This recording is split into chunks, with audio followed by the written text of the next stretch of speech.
This is Jackie, and I'm here with Too Close to Touch, Day 1, Vans Warped. We're in Dallas. The sun is out. The guns are out, right? Sort of.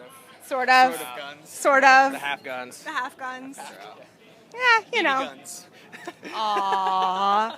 Well, more importantly, music's out. So tell me about your debut album, Nerve Endings. It was coming out earlier this year. What were some things musically that influenced your songwriting? We wanted to create a big record from the get-go, something that we all felt like we could translate, not only through the music, but through the words to translate and bring across how we were exactly feeling at that point and stuff.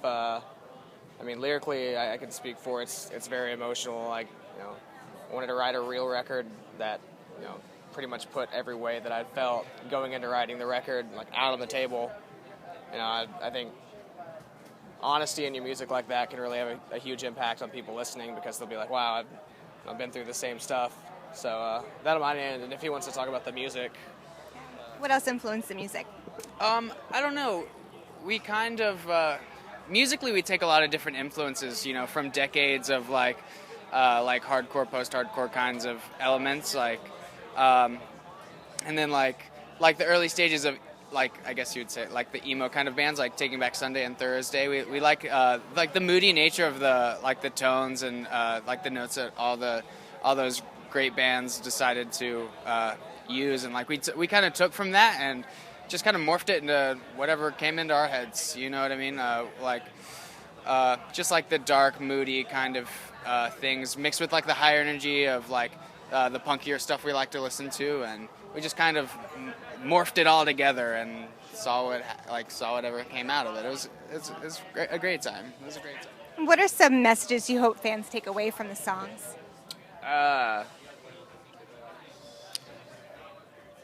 In the first record, definitely everybody experiences pain, and regardless of what type, whether it be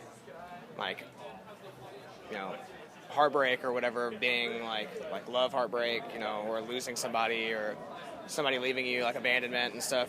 Everyone goes through that in every single way, shape, and form and stuff. And I wanted to reach out and connect to the people that have also been through that and stuff, just so music's what's helped me get through it.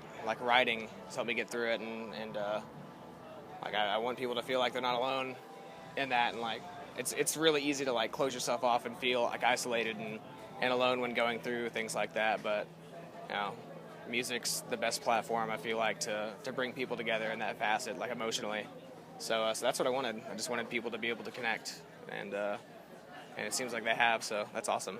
Excellent. So what is one song or two that you feel best represents the album's overall sound? The record's super diverse. I would say Nerve Endings is the title track. It's the moodiest, dark, vibiest, but also a lot of the most impactful lyrics and the hardest hitting musical parts. And then you have the tracks our other single, Pretty Little Thing, which is poppier and faster. And I think if you take those two and put them if Pretty Little Thing is a 1 and Nerve Endings is a 10, we have all of the other elements that go along with it. It's just kind of we experimented a ton on that record, on the first record, and I don't know, it's so diverse. I think it's hard to say. So those two then would be. There's a little bit for everyone, I think.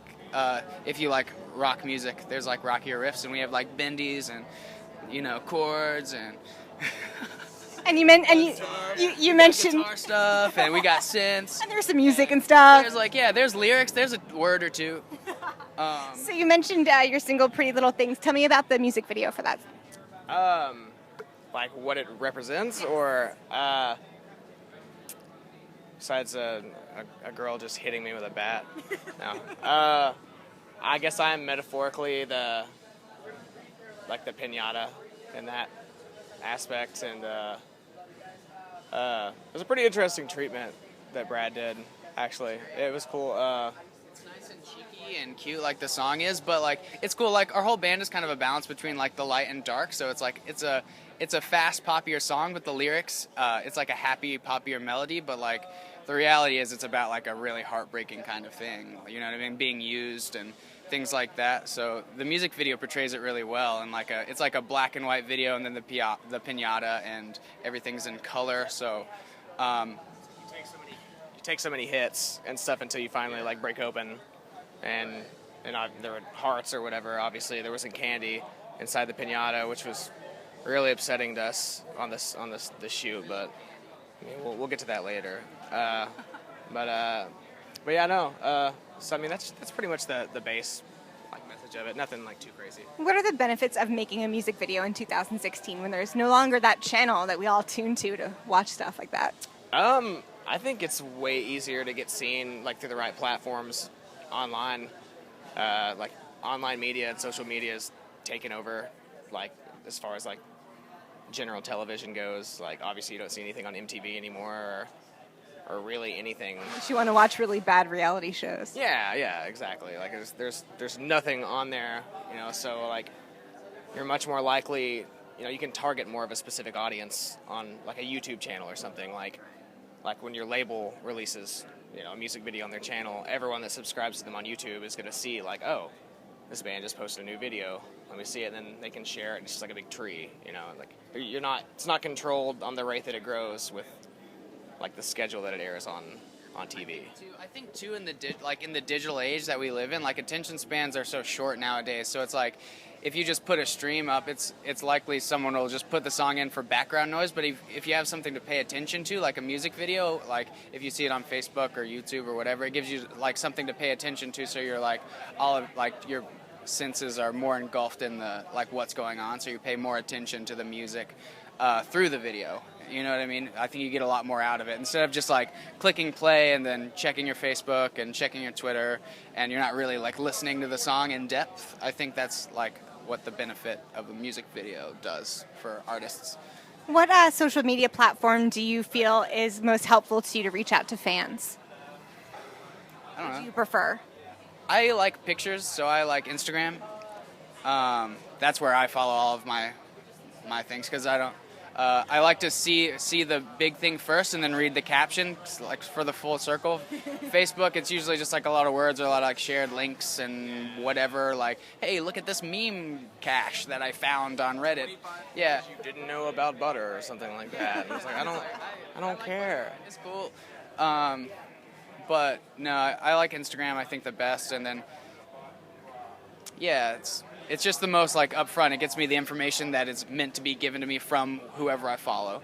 But it's just really preference, I think. You know, I like Twitter, like just because I mean it's. I like playing with words like that. Twitter's cool for when I want to read, I think.